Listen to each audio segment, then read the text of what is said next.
여러분 안녕하십니까? 계속해서 대구 경북 소식입니다. 대한인 오늘 대구와 경북 지역은 구름 많은 가운데 경북 북부 내륙에는 오전에 산발적으로 눈이나 비가 내리는 곳이 있겠습니다. 오늘 아침 기온은 대구가 2.6도, 구미 3.3도, 안동 영하 1.4, 포항이 2.4도 등 평년보다 높았습니다. 낮 최고 기온은 대구가 8도 등 4도에서 8도 분포로 포근하겠습니다. 미세먼지는 나쁨 수준 예상되고 대구와 경북 서부, 남부 내륙 지역에는 건조특보가 발효돼 있습니다. 대구지방기상청은 눈이나 비가 내리는 지역은 도로 표면이 얼어 미끄럽겠다며 교통안전에 각별히 유의하라고 당부했습니다. 유치원 3법이 국회를 통과하면서 경북 지역의 223개 사립유치원 전체에도 국가 회계 시스템 에듀파인이 전면 도입되게 됐습니다. 사립유치원들도 투명한 회계로 학부모들의 신뢰를 회복하는 계기가 되기를 기대하고 있습니다. 홍석준 기자가 보도합니다.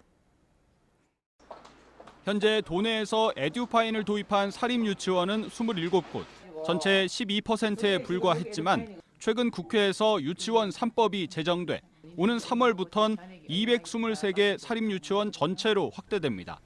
급여, 구매, 계약은 물론 소소한 일상 경비까지 교육당국이 실시간으로 들여다볼 수 있는 만큼 사립유치원의 회계 투명성이 공립 수준으로 강화됩니다. 경북교육청은 5억 원을 들여 에듀파인이 깔린 컴퓨터와 통신 장비를 이미 유치원마다 설치했고 관련 교육도 9차례 진행하는 등 에듀파인 전면 도입에 대비해 왔습니다. 이를 통해서 아마 우리 유아교육의 어떤 환경과 질도 많이 나아지지 않을까 그렇게 기대를 하고 있습니다.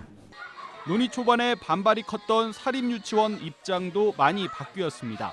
특히 규모가 있고 지역에서 좋은 평가를 받아온 유치원들은 불필요한 오해 대신 학부모들의 신뢰를 다시 회복하는 계기가 될 것으로 기대했습니다. 보시고 인정해 주시면 오히려 더 낫죠. 하던 대로 이렇게 쭉 하면 되니까 그 대신에 이제 어떤 시스템 자체가 저희들이 사용하던 게 아니라서 조금 힘이 들 거라는 예측은 하고 있지만 그래도 잘 풀어나가지 않을까 이렇게 생각하고 있습니다. 문제는 영세한 유치원들입니다. 인력난으로 에듀파인이 부실하게 운영될 경우 도입 취지가 무색해질 수 있습니다. 경북교육청은 80명의 강사단을 구성해 사립유치원 에듀파인 운영 교육을 상설화하고 필요하면 퇴직한 전산직 공무원들까지 현장 지원에 투입할 계획입니다. MBC 뉴스 홍석준입니다. 동해안의 특산물인 오징어 어획량이 계속 줄고 있습니다. 어민들은 생계에도 타격이 큰데 어업 현장에서는 정부 차원의 근본 대책 마련이 시급하다는 목소리가 커지고 있습니다. 이규설 기자의 보도입니다.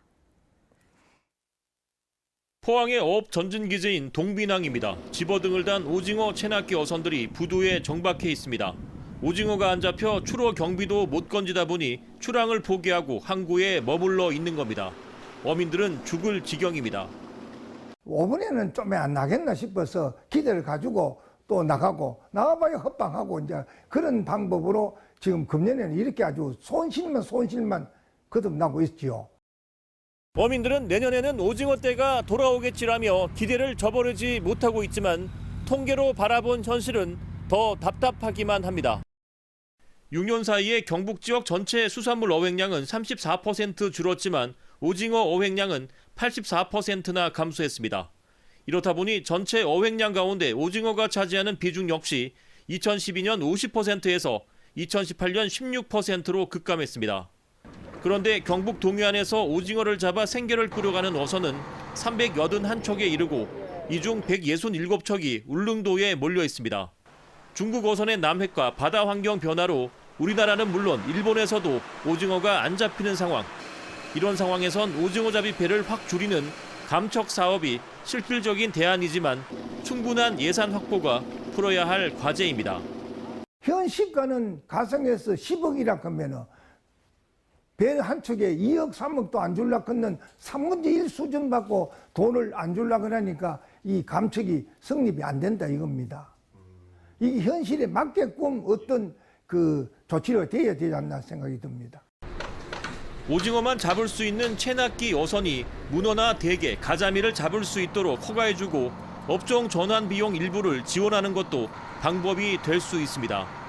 전학기 여선의 업종 전환이라든가 아니면은 어선 감척 사업을 계속 중앙정부와 협의해서 그런 장기적 대안을 마련하고자 그렇게 계획을 하고 있습니다. 울릉도 어민들은 최근 울릉도에 대한 오징어 어업 재난 지역 선포를 정부에 건의할 정도로 생계 유지가 어려운 상황입니다. 미봉책이 아니라 어민들의 생계 안정을 위한 근본적인 대책 마련이 필요해 보입니다. MBC 뉴스 이규선입니다. 전통시장에서 쓰는 온누리 상품권의 판매 대비 회수율이 대구가 전국에서 가장 높습니다.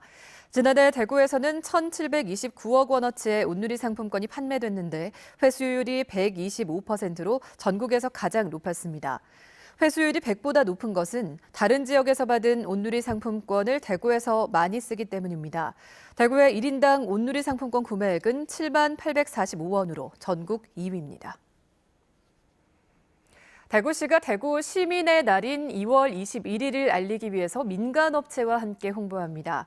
홍보에 참여하는 업체는 8곳으로 대구 시민의 날이 있는 2월 21일부터 일주일 동안인 시민 주간에 입장료를 할인해 주면서 홍보 활동을 펼칩니다.